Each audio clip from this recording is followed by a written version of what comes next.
Soy Luis Borri. Bienvenidos al programa Debate en Derecho, transmitido desde la Facultad de Derecho de la Universidad Interamericana de Puerto Rico. Me acompañan el reverendo y licenciado Francisco Concepción Márquez, el licenciado Carlos Pérez Toro y sacerdote, y la licenciada y profesora Yanira Reyes Gil. En el programa de hoy estaremos conversando sobre la Ley 14 de este año, conocida como la Ley del Derecho Fundamental a la Libertad Religiosa en Puerto Rico, firmada recientemente por la gobernadora Jennifer González Colón. Incisos de esta ley, como mínimo, implican unas expectativas correspondientes a la ejecución de la libertad religiosa en una multiplicidad de escenarios, desde el ambiente del sistema escolar público, incluyendo la inmunización compulsoria de estudiantes, en las instituciones médicos hospitalarias, tanto públicas como privadas, en las instituciones carcelarias, pero también en la prestación de servicios públicos. El alcance de esta ley es amplio, pero el tiempo es limitado. Nos concentraremos en los temas relacionados a la educación pública, que es la sección 7 de esta ley, y el concepto de acomodo razonable para los empleados y patrones del sector público según definido en la sección 17 de la misma ley. Quiero aprovechar, ya que Yanira es profesora del Derecho Constitucional, le pido que nos brinde, para contextualizar un poco nuestra conversación, un breve análisis del balance entre los principios constitucionales a la libertad religiosa y el de separación de Iglesia y Estado, incluyendo la manera en que se plasman estos principios en la Constitución de Puerto Rico, como también en la Constitución de Estados Unidos. Gracias, saludos Luis, Padre Carlos, Francisco y a todas las personas que nos escuchan. La Constitución de los Estados Unidos tiene una larga historia y todas las disposiciones de ella deben ser entendidas en su debido contexto histórico. No debemos olvidar que en los Estados Unidos se funda con un grupo de personas que vienen saliendo de una monarquía en donde se había establecido una religión oficial, mandatoria por parte del Estado. Y estas personas que llegan a los nuevos territorios que luego se forman como los Estados Unidos, profesan otras religiones y parte de la idiosincrasia, de los propósitos, era precisamente evitar que el Estado estableciera una religión como una religión oficial, de manera que se permitiera diferentes grupos religiosos como parte de la sociedad norteamericana. Así, desde el principio se estableció en el artículo 6 una prohibición de que las personas que fueran parte del gobierno no podían establecer en el artículo 6 que no se exigirá jamás requisito religioso alguno como condición para ocupar una comisión o un cargo público. O sea que no era obligatorio que estuviera una persona una profesión, tener una religión en particular, pero luego cuando se aprueban las enmiendas, la primera enmienda de la Constitución de los Estados Unidos estableció unas protecciones con respecto a la religión.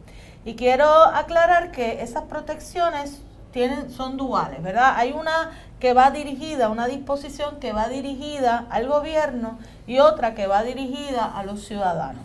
La que va dirigida al gobierno es para prohibir que el gobierno favorezca una religión sobre otras, ¿verdad? Que no se establezca una religión. Esa se llama la cláusula de establecimiento. Y hay otra disposición que protege la libertad de culto, es decir, que las personas puedan profesar cualquier religión que entiendan.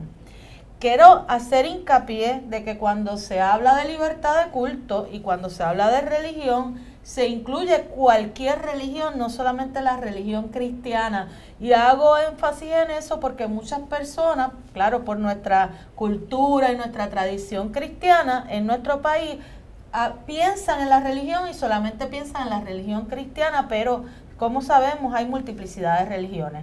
Pero además en todo derecho constitucional se trabaja de una manera positiva y de una manera negativa. Lo que quiere decir es que la protección a la libertad de culto incluye también la protección a aquellas personas que no profesan ninguna religión.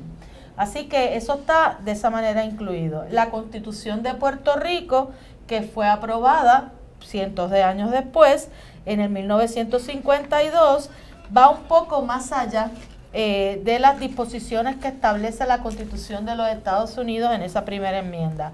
Y digo eso porque se establecen esas protecciones a los religiosos en diferentes secciones de la Constitución.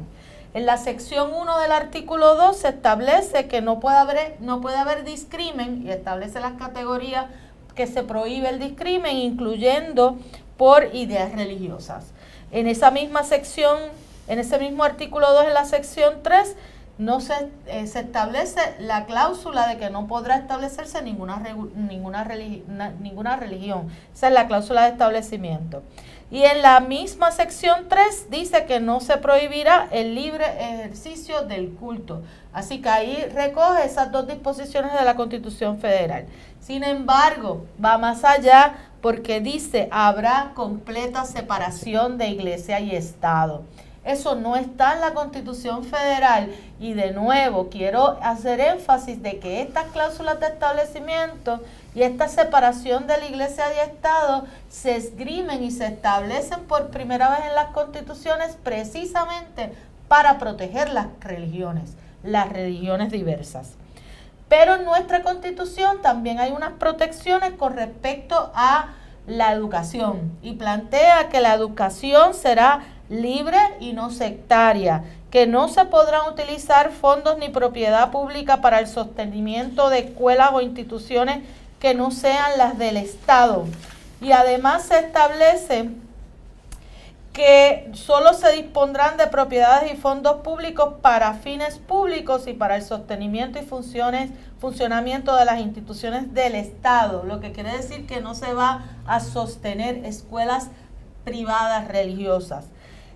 Todo esto demuestra, ¿verdad?, que nuestro ordenamiento constitucional no solamente protege de manera clara y específica, contundente, la libertad religiosa y la diversidad en las religiones, sino que incluso nuestro ordenamiento constitucional fue un poco más allá de aquello que está establecido en la Constitución de los Estados Unidos, y eso ha sido de esa manera interpretado por la jurisprudencia en Puerto Rico.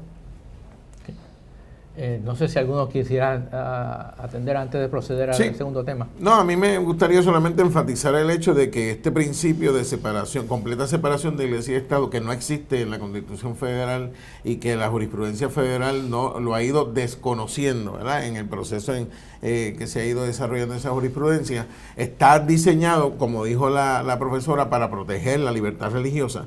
Mientras más separación hay, mientras más clara es esa separación, mayor es la libertad religiosa de los distintos grupos que componen ese Estado y además que componen ese país. Además, me parece importante el hecho de que la fecha de establecimiento de la Constitución de Puerto Rico coincide con el establecimiento de instrumentos internacionales de derechos humanos que reconocieron esa separación también y la libertad religiosa, y entiendo que esa norma debe ser leída a la luz de los estándares establecidos por los instrumentos de derechos humanos. La Constitución nuestra, que tiene esas tres cláusulas en la sección 3 del artículo 2, además de las otras cláusulas religiosas que se encuentran diseminadas en nuestro texto constitucional, decía el juez Trías Monge, deben ser interpretadas según los desarrollos constitucionales de los Estados Unidos. De tal manera que él hablaba de que nuestras cláusulas están enganchadas, enchufadas a los desarrollos constitucionales norteamericanos.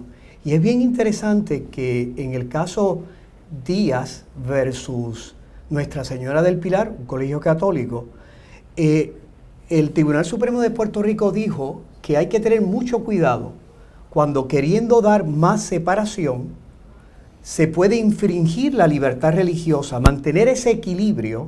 Por eso era importante que estuviéramos enchufados a los desarrollos constitucionales de los Estados Unidos, y por eso la ley que fue aprobada, la ley 14 del 2025, intenta un poco recoger esos desarrollos constitucionales para que pudiéramos nosotros atemperar nuestro derecho criollo sobre la libertad religiosa y la separación de iglesia y Estado, etcétera, según los desarrollos de los Estados Unidos. Y concluyo que es interesante que estas tres cláusulas de la sección 3 de nuestra Constitución, que tuvieron un historial en la que participaron de manera activa tanto la Iglesia Católica como las iglesias evangélicas. La Iglesia Católica proponía que nuestras cláusulas religiosas reflejasen la primera enmienda de la Constitución americana, y las iglesias evangélicas, interesantemente, decían que debíamos regresar a los criterios de la ley Jones, en la que la completa separación era un poco parte del historial de ese texto, por decir así, cuasi constitucional puertorriqueño. Y es interesante que ambas inquietudes, una, la protestante, para evitar que la presencia mayoritaria católica no fuera a discriminar contra su diversidad religiosa, y el interés que tenía la Iglesia Católica precisamente a los desarrollos constitucionales de los Estados Unidos con respecto a la educación, a la ayuda de las instituciones privadas, que fue parte de los debates álgidos que hubo, si eso infringía la cláusula contra el establecimiento, recordando que las cláusulas contra el establecimiento en los Estados Unidos originariamente fueron entendidas solo con respecto al gobierno federal, de tal manera que las 13 colonias, había 9 que tenían lo que se conocía, ¿verdad?, como instituidas religiones en las distintas estados, de tal manera que el juez Thomas llega a afirmar que él no entiende la incorporación de la enmienda contra el establecimiento, porque su sentido original era respetar los modos en que los distintos estados podían desarrollar su relación entre la Iglesia y el Estado. Quiero, esa referencia a Trías Monges se plasma en la nota al cárcel número 4 de la exposición de motivos. Y si vas a los debates de la constituyente, es precisamente Trías Monges defendiendo la forma que se estaba plasmando la sección, el sección 5 del artículo 2, que particularmente esta frase: no se utilizará propiedad ni fondos públicos para el sostenimiento de escuelas o instituciones educativas que no sean la del Estado. Hay que entender también que esos debates en la constituyente, había algo detrás también. Para ese momento, el obispo de Ponce, McManus, estaba tratando de inyectar en la Constitución que se le permitiesen a iglesias bona fide, esa era la palabra que se utilizó, una hora a la semana, dar clases de religión en los planteles de los edificios del sistema público en educación. Y fue claramente rechazado. O sea que Trías Monges sabía lo que estaba pasando en Estados Unidos y defendió a viva voz el proyecto de la Constitución de Puerto Rico como la conocemos. Quiero aclarar eso. Pero nos lleva a la segunda parte, al segundo que queremos tocar, la educación, en este contexto porque este debate no es desconocido dentro del ambiente por todo lo que has mencionado, por todo esto, no es nuevo, y creo que no va a ser la última vez que se va a dialogar tampoco, esto va a estar. Sin embargo, la sección 7 de esta ley plasma ciertas actividades para los estudiantes, le clarifica unas responsabilidades al Departamento de Educación, promoviendo unos foros con contenido sumamente religioso, o sea, favoreciéndolo. El choque aquí es cómo está plasmada nuestra Constitución, cómo esta sección, el contenido de esta sección choca contra lo expresado en la Constitución, cómo hay un puente, cómo se puede reconciliar, si hay reconciliación. Bueno, yo creo que es importante reconocer, número uno, que cuando las cláusulas constitucionales federales se establecieron, como bien dijo el padre Carlos, es cierto que habían estados que tenían sus propias iglesias oficiales, ¿verdad? Y que incluso la legislatura establecía la liturgia, etcétera, etcétera, en algunas de ellas como en South Carolina. Así que en ese sentido eran cláusulas que no se habían pensado que fueran aplicables a los estados. En segundo lugar, no existía la educación pública en ese momento como nosotros la conocemos hoy en día, por lo tanto, una interpretación originalista de esas cláusulas para aplicarla a la educación pública es imposible porque esa institución no existía. Así que habría que mirarlo entonces cómo se desarrolla en el contexto nuestro. Miren, en el contexto nuestro, lo que establece la ley no es un derecho absoluto a expresar ideas religiosas, etcétera, etcétera, en los planteles escolares, ¿verdad? La ley establece que los estudiantes tienen unos espacios que tienen que ser respetados. Si un estudiante en un contexto determinado hace expresiones de naturaleza religiosa, no puede ser castigado, y yo no creo que alguien castigaría a un estudiante por hacer una expresión como esa, ¿verdad? Si hubiera pasado, pues esa persona debería ser procesada debidamente. Entonces le añade, porque esa ley ya se había aprobado el año pasado, lo que hicieron fue que añadieron unos derechos para el personal docente y el personal de la escuela para que puedan tener manifestaciones religiosas de ciertas naturalezas que no sean coercitivas, que no parezca que el Estado está o que la escuela está auspiciando esa expresión, que sea a nivel privado, etcétera. Por lo tanto, un maestro que en su hora de almuerzo quiere orar, pues está bien, eso no es ningún problema, siempre y cuando no lo haga de tal manera que los estudiantes sientan que están obligados a participar de su oración. Eso no es problema en ningún caso. A mí sí me llama la atención la disposición que establece que un estudiante no puede ser obligado a recibir material didáctico lectivo contrario a sus ideas religiosas. Eso me parece peligroso, primero porque es demasiado amplio, segundo porque podría servir para que establezcamos clasificaciones de qué material o qué contenidos unos estudiantes pueden recibir y otros no pueden recibir. Pues yo no quiero estudiar nada sobre el Islam porque mi religión dice que el Islam es del diablo. Entonces, ¿qué vamos a hacer? No estudian nada sobre eso, no le damos ese material didáctico, no tienen acceso a ese mismo, no pueden tener ese conocimiento. Eso yo creo que es problemático en ese sentido, y ahí tenemos que tener una conversación importante sobre qué se va a hacer y cómo se va a interpretar y cómo se va a implementar una disposición como esa. Sí, yo quería comentar sobre eso porque precisamente tenía marcada esa parte que dice la ley que ningún estudiante será obligado a participar de actividades o expresiones religiosas, y eso es consistente, ¿verdad?, con las disposiciones de la Constitución de respetar la libertad religiosa de cualquier persona, ya sea porque la actividad religiosa sea de una denominación particular, digamos una actividad que sea católica y tengamos un estudiante que sea protestante, pues no le vamos a obligar a hacer ese tipo de religión, pero también tendríamos que pensar, como dije anteriormente, aquellos estudiantes que no profesan una religión cristiana o que profesan o que no tienen ninguna religión. Entonces también hay que tener protección con respecto a esos y a esas estudiantes. Pero la parte y yo creo que siempre ha sido así, como dice Francisco, me parece que en la mayor parte de los lugares en Puerto Rico no ha habido ningún problema con que las personas participen, expresen su religión fuera de horarios laborables o fuera de horarios de clase. La parte que más me preocupa es cuando dice que ningún estudiante será obligado a recibir material lectivo contrario a sus sinceras creencias religiosas. Y uno puede pensar, por ejemplo, algo parecido a lo que dice Francisco, digamos que hay una clase de historia en la que se esté planteando la historia de las religiones. Yo recuerdo en tercer grado, a mí me dieron una clase donde se estudiaban las bases de diferentes religiones, del budismo, de la religión musulmana, de diferentes religiones, incluyendo la religión cristiana.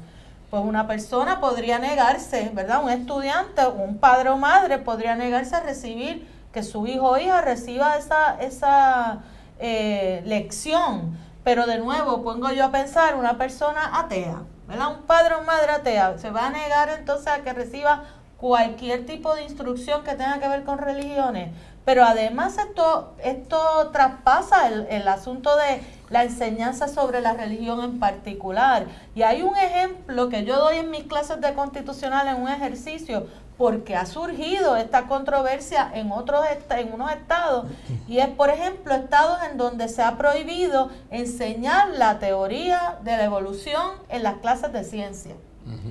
Porque entienden esos estados y entienden algunos padres o madres que eso va en contra de la teoría de la creación, de la creación divina.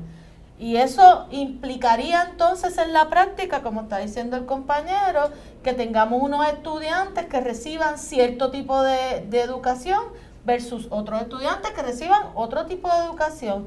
Y eso sí que entiendo que es contrario al propósito de nuestra Constitución, que era tener un sistema educativo no sectario y que todos los estudiantes y todas las estudiantes recibieran la mejor educación posible, independientemente de la religión que profesaran o de la religión que quisiera profesar el maestro o la maestra. Y esto atenta contra el derecho a la educación de estos niños y niñas en la medida en que van a recibir una educación incompleta. Pero además crea un problema donde no existe. Y a mí me parece que es importante en términos de procedimiento legislativo, ¿verdad? De por qué y para qué legislamos en un país. Y es que se legisle para resolver un problema o para prever un problema, pero no podemos legislar cuando no existe problema y mediante la creación de problemas futuros. Y esto podría claramente presentar una situación de hostilidad, una situación de diferencia en términos de calidad de educación entre niños y niñas y un gran problema de manejo a nivel del sistema educativo. No me quiero imaginar un maestro o una maestra con 30 estudiantes para los cuales tenga que preparar 10 planes o sesiones, ¿verdad? 10 lecciones distintas sobre un tema porque tenga diferencias al interior del salón de clase. Así que pienso que eso es algo que me preocupa mucho de esta pieza legislativa. Sin duda, en una sociedad democrática y pluralista, tenemos que alcanzar como meta social la integración de lo diverso y no el silenciar la diversidad.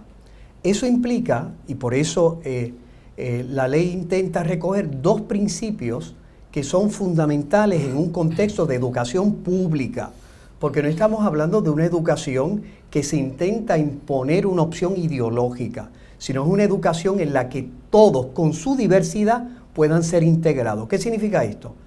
Que el primer principio que se ha intentado subrayar es que no sea el contexto público un lugar de coacción. Y por lo tanto, toda integración de la diversidad religiosa tiene que ser en el respeto de la diversidad. Por eso es que el caso último que se vio, Kennedy versus Bremerton de los Estados Unidos, se intentó precisamente recordar que las escuelas públicas no son lugares libres de religión, sino que deben ser integradas. Dos, evidentemente, el otro principio que intenta recoger la ley, si tú lo permites por motivos seculares, tienes que permitirlo por motivos religiosos. Por ejemplo, si existe un club en la institución educativa pública que se dedica, qué sé yo, al espacio, pues puede haber otro club que se pueda dedicar a los asuntos, por ejemplo, de lectura de la Sagrada Escritura. Se integra además fuera del periodo lectivo, así como se puede invitar al presidente del Partido Independentista para que los estudiantes que quieran puedan escuchar esa diversidad política que no es parte del periodo lectivo.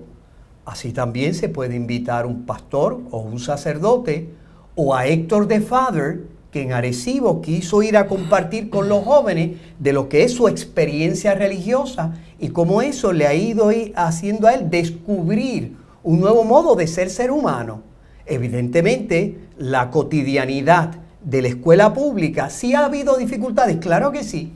El proyecto intenta responder no solo en los distintos contextos a las dificultades precisamente de entender cuál debe ser el alcance de nuestras cláusulas religiosas en el contexto de la educación pública. Sí es verdad, en una educación pública hay que respetar la diversidad, porque sin duda una cosa es yo hablar de la Basílica de San Pedro como parte del renacimiento, y otra cosa es decir de que la Biblia, como una opción en la cual tiene una concepción de la sexualidad humana objetiva, para un cristiano no da lo mismo el matrimonio entre personas del mismo sexo y el matrimonio heterosexual. ¿Cómo la escuela pública va a reflejar esa diversidad que para un creyente no es neutra, sino que tiene una opción distinta? Por eso, sobre estos asuntos, una institución educativa pública tiene que integrar a los padres. ¿Cuál debe ser la opción en cada plantel educativo? ¿Cómo se va a integrar esa diversidad? Eso es parte de lo que el proyecto intenta recoger, es el derecho fundamental de los padres a educar a los hijos conforme a sus valores. Los hijos no son criaturas del Estado y por lo tanto es lógico que en ese diálogo social en la cual queremos que nuestros niños se eduquen, adquieran las destrezas adecuadas, desarrollen el sentido de lo diverso, hay que dialogar con los padres. No puede ser desde la prepotencia del poder que determine cuál tienen que ser los parámetros de la educación de nuestros hijos. Eso es parte de lo que el proyecto intenta recoger, precisamente respondiendo a los problemas ideológicos durante estos años que han habido con respecto, por ejemplo, a la educación en perspectiva de género.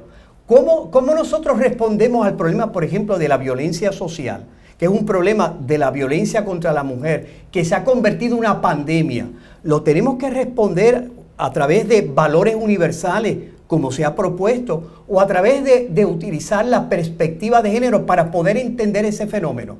Eso es parte del diálogo, del respeto a la diversidad que el proyecto intenta recoger e intenta hacer parte de nuestro patrimonio jurídico. Bueno, el problema es que si eso es lo que intenta el proyecto, no lo logró.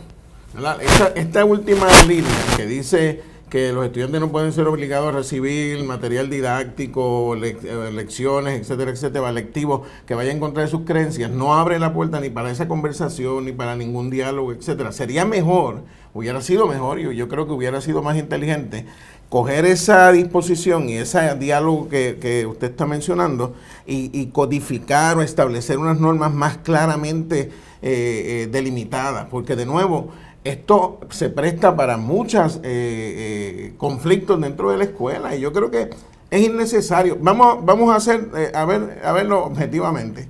En Puerto Rico el matrimonio igualitario es ley. Y si yo estoy dando una clase de historia y estamos hablando sobre el matrimonio y la legislación sobre ello, tengo que enseñar a los estudiantes que esa es la ley. Si usted no está de acuerdo con eso o está de acuerdo, pues esa es otra conversación, ¿verdad? Y es una conversación válida. Yo no estoy diciendo que no sea una conversación válida. Yo lo que estoy diciendo es que tampoco nosotros podemos entonces eliminar todos los contenidos que puedan lesionar la sensibilidad de alguien dentro de un espacio, porque entonces no tenemos nada de qué hablar. No hay ninguna posibilidad de conversación si yo voy a cerrar mis oídos y mis ojos a toda la realidad que me rodea y no estoy dispuesto bajo ninguna circunstancia a tratar por lo menos de entrar en esa conversación. Y de nuevo, yo estoy de acuerdo totalmente que maestro tiene derecho a rezarle en su hora libre, sí. Estoy totalmente de acuerdo en que estudiante tiene derecho a expresar su opinión, aunque sea de naturaleza religiosa, claro que sí. Que el estudiante está dando un discurso y le da las gracias a Dios porque, muy bien, ¿verdad? Eso, nosotros no podemos entrar a censurar ese tipo de expresión. Pero decir que, porque estamos entrando en el currículo, decir que en el contexto de la lección vamos a evitar que ciertos contenidos lleguen a los estudiantes. Mira, es el ejemplo que yo he dado siempre. Esta directora de una escuela cristiana que me dice que en los libros de ciencia eliminaron las imágenes de los órganos sexuales humanos. Y yo digo, entonces, ¿a quién tú estás educando? ¿Qué nivel de educación seria es esa? Déjame terminar con esto. ¿Qué nivel de educación seria es esa? Porque tú vas a tener unos estudiantes que van a salir sin unos conocimientos fundamentales y necesarios, ¿verdad? Y de nuevo, yo reconozco que a lo mejor la conversación con los padres en ciertos ámbitos y ciertos temas es necesaria. Pero eso no es lo que dice este proyecto. Este proyecto fracasó si eso es lo que quería lograr. Pero es que compañero, esta ley no es la única que tiene que ver con el proceso educativo del país. Si leyeras la ley de la reforma educativa, La integración de los padres en los desarrollos curriculares es parte del proceso de la escuela pública. Evidentemente, el proyecto recuerda que los estudiantes tienen unos derechos, claro que sí, y lo dice el Tribunal Supremo de los Estados Unidos. Tú no dejas tu libertad religiosa cuando entras en una escuela pública. Yo no puedo decir cuál debe ser la casuística. Si es que cuando yo hable del matrimonio legal, si se habla en los contextos de escuela superior, ¿cómo tiene que ser la casuística para que yo no puedo decir eso? Porque la reforma educativa intenta regresar al plantel y que sean los padres, junto con los maestros, con el proceso, que entran en ese diálogo. Bueno, por lo tanto, ¿cuál es el problema? Permíteme terminar este punto. Yo no creo que el juicio sobre una ley se base en que fracasó o triunfó. Es una propuesta de ley que intenta, por decir así, poner al día nuestro desarrollo legal en Puerto Rico, criollizar los desarrollos constitucionales de los Estados Unidos aplicado a la realidad de Puerto Rico. Que en una escuela cristiana decidan ellos que van a quitar las imágenes de los desnudos, eso es problema de esa escuela cristiana. Yo no sé cuál es el contexto ni qué es lo que quisieron decir. Eso es institución privada. En el contexto de la educación pública, lo que está recordando el proyecto, ¿cuáles son los principios? El derecho fundamental de los padres, el derecho a la libertad religiosa, la no coacción. Si permites una cosa por motivos seculares, tienes que permitirlo por motivos religiosos. Y en ese diálogo social, no en imposición de bloque, que es tal vez el problema que hemos tenido. O sea, en una sociedad democrática y pluralista no puede ser one way diversity. ¿Es buena la diversidad cuando respalda la mía? No. La diversidad tiene que ser parte de un diálogo social y sobre todo en una escuela pública que tiene una obligación de respetar las diversidades e integrarlas. Pues hay que escuchar y el proyecto intenta hacer eso. ¿Y cómo se manejan las diversidades? Ahí es que está el problema, porque en la medida en que podamos incluir la visión de cada padre, cada madre en su visión religiosa, nos alejamos de tener un currículo que sea uniforme, que sea basado en teoría educativa, sino basado en las preferencias de cada padre o de cada madre. ¿Qué vamos a hacer, por ejemplo, además de las clases de ciencia? ¿Qué haremos, por ejemplo, con las clases que tienen que ver con responsabilidad social? Aquello que tenga que ver con salud. Vamos a dejar de enseñarle a los jóvenes y a las jóvenes sobre sexualidad. Vamos a dejar de enseñarles sobre responsabilidad que tenga que ver con la familia. ¿Cómo lo hacemos? Porque usted dijo que había que tener un diálogo, ¿verdad? Y que debíamos tener una posibilidad de compartir diferentes visiones y mencionó la perspectiva de género. Ciertamente hay muchos sectores que están planteando que la perspectiva de género la tenemos que prohibir, que tenemos que eliminarla. A mí no me parece eso una ventana de diálogo, a mí me parece una censura, me parece una negación total de una forma de acercarse a los problemas sociales. Ya quisiera yo que hubiera apertura de parte de estos sectores y de parte del gobierno a que se utilizara la perspectiva de género como una de las formas de acercarnos a los problemas sociales, particularmente, como usted bien menciona, con los problemas grandes de violencia de género que hay en este país.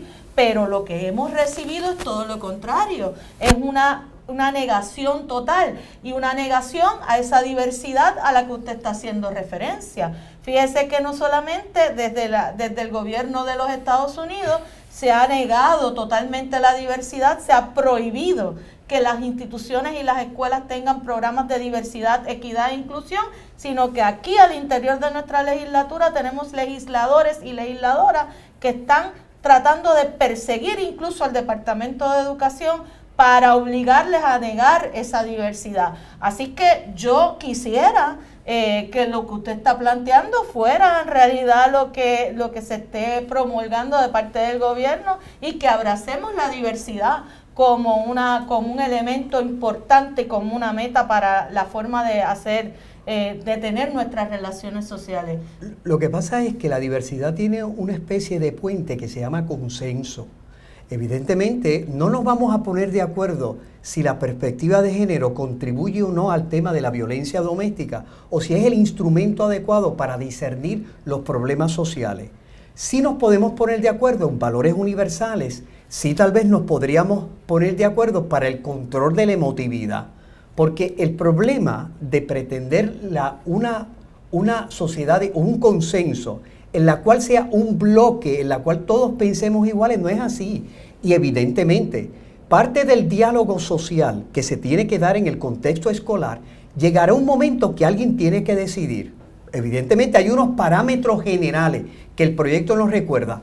Al final, si no se logra el consenso escolar sobre ese tema concreto, pues habrá que ir a los tribunales, como es obvio. En un país donde existen diversidad de opciones, tiene que haber una autoridad última que tendrá que decidir a base de los parámetros que se clarifican en el proyecto de ley. De nuevo, es importante entender que no queremos una sociedad one-way diversity. Si pensamos distintos sobre temas opinables, el buscar el consenso es salir de las polarizaciones y llegar a buscar ese centro que tal vez fue la maravilla que la generación del 40 en Puerto Rico logró hacer cuando en el 52 hizo ese texto constitucional con las distintas opciones que decidieron crear ese consenso. Sí, lo que pasa es que ese consenso se creó sobre el asesinato, la persecución, la detención, el encarcelamiento de las disidencias, etcétera. Así que vamos a ser realistas, ¿verdad? Ese consenso tampoco fue tan puro. Pero déjame terminar con esta idea, porque de nuevo, padre, aquí nadie está negando la necesidad de esa conversación.